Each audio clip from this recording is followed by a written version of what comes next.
experience of working through conflict with family. And, as most of us probably have experienced, it's definitely not an easy experience to move through. And I want to kind of get on here and talk about it because there were like a lot of existential kind of conversations that I was having in my head. Because many times you don't have an opportunity to really practice a lot of the things that you're talking about or reading about and learning about and trying to grow through until you're like right there in the moment, right?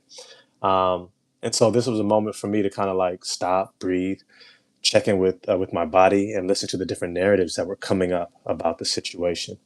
And one of the things that I was reminded of, that I often talk about in my couples work is, when you're experiencing conflict, one of the worst paths to take is blame. One of the worst paths to take is trying to figure out who's at fault, who was wrong, who was right. Because what a lot of times we miss is that there are multiple perspectives and experiences within one interaction, right? There's the other person, and then there's yours. And your perspective is coming from how you saw things, your expectations, and what you assumed or thought or understood. And so is the other person's. And I think that many times we can see our differences as a means of needing to separate ourselves to figure out, well, which one was the good guy and which one was the bad guy, which one was right, which one was wrong. And many times this is a very alienating type of relational experience. And so I'm kind of having this whole moment with myself, and I'm listening to my family members' response. And, it wasn't necessarily one of those responses that always feel good because sometimes we want, to hear or experience someone else have all the levels of maturity that we would read about and hope for that makes it easy on us, right? Sometimes we want someone to be able to make it a soft palatable space to be able to step into relationship and feel like, oh yeah, I'm safe and good to go. But the reality is many times, because of those differences of experience, the other person might be coming from an angle or a perspective that is completely different, right? They may also be utilizing language that's very different than what we would use. And so sometimes their language is not necessarily intended to have the impact that it's having. And so one of the first steps that I had to do in this situation was step back. I had to step back and I had to process. I'm like, okay, this is the route that this family member took. This is the route that they chose to go in response to this experience. And as I stepped back, I said, well, let me acknowledge their experience. And that's probably one of the first steps to working through conflict when you're in a relationship is stop and pausing, right? Don't just dive in, right? Don't just assume that you're both having the same experience. Don't assume that you have the same outcome from the situation desired, right? Take a step back and check in with yourself. Sometimes you might notice that I'm feeling flooded, right? Maybe it's triggering something. Maybe it's bringing up past wounds or things like that, things that I need to process before even engaging, right? So taking a step back is probably step one. Step two is ask myself, what am I needing right now? What am I needing? Do I need solace? Do I need care? Do I need support? Do I need to feel understood? Is the other person in a position to do that? And I think the reason why it's important to ask ourselves that question is because sometimes we're trying to extract things from the relationship that the relationship is not set up to necessarily do in that moment. It's not necessarily that the individual or the persons can't step into relationship for it to show care and love and support, but sometimes they're just not in the space to do it. Sometimes they're keeping it moving. Sometimes they're in a completely different a position in life, and they're trying to do something that has nothing to do with hold space for somebody else.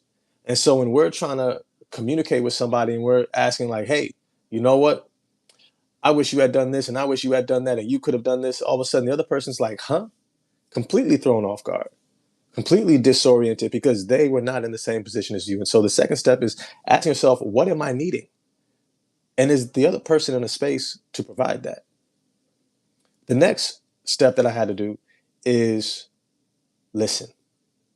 And I think this is the tough part because if I'm going to be in relationship, I have to understand that we have different experiences. You have your experiences, I have mine.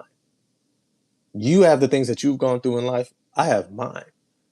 I have the ways that I perceive my world and why I make certain decisions, and you have yours. And so that gave me an opportunity to step back and say, like, okay, where were you coming from? And when I started listening to it, it made a lot of sense. It made a whole lot of sense. And it's something that I kind of talk with most people about when they ask me about this work, and supporting people. And I say, well, most people's experiences and how they navigate their life makes a lot of sense once you understand where they're coming from in their experience. Most of us are feeling disconnected, not just because we don't feel understood, but because we haven't taken the step to understand the other person, right? A connection is a joining of 2 points, two, not just one person coming all the way over to the other. Because even if they come all the way over to the other, if the other person doesn't take a step towards them, the connection isn't made. So it was imperative that I was able to take a moment and say, like, okay, what were you experiencing? And as soon as I started listening to it, I even rewound the voice note, and I'm like, okay, okay, let me see. Okay, okay, okay. You had the kids. Okay, you had your routines. You had, responsibilities and expectations. Okay, it makes sense why you would have had this expectation. Now, did it negate mine? No, it didn't. And I think that that's the internal work of being able to reflect before engaging, to be able to situate ourselves to say, like, me taking a step towards you does not negate me. I don't need to abandon me in order to connect to you. And that's taken years, years of work, and processing and growing to be able to get to. But it's a necessary step to maintain relationships. It is by far one of the most important steps to recognize that in order to maintain connection, I need me in the space and I need you. I'll say that again. In order to maintain connection, I need me in the space and I also need you. I need to know what I'm experiencing, what I'm needing, what I've gone through, and I also need to know yours as well. Because if I don't, then I end up in a space where I'm out here assuming everything is based upon how I see it. And when that takes place, well, that's usually when we tend to completely miss the other person. And then the connection still isn't made. All right, the last step is asking yourself, how do I take a step towards improvement to work together in the future? How do I take a step towards, how do we take a step towards improvement so that we can make the connection in the future? Right. And sometimes this is like basic steps, right? Because many times couples or families, relationships end up in this back and forth, not necessarily because of the practical step, but because of what we're carrying with it, the feelings, the emotions, the discontent, the worry about feeling blamed or shamed or embarrassed or at fault, right? And we're trying to argue through that. But when we can take a step back, we can look at it. Many times the practical step is like, hey, you know what? Just call earlier. Call in the morning before coming over in the evening, right?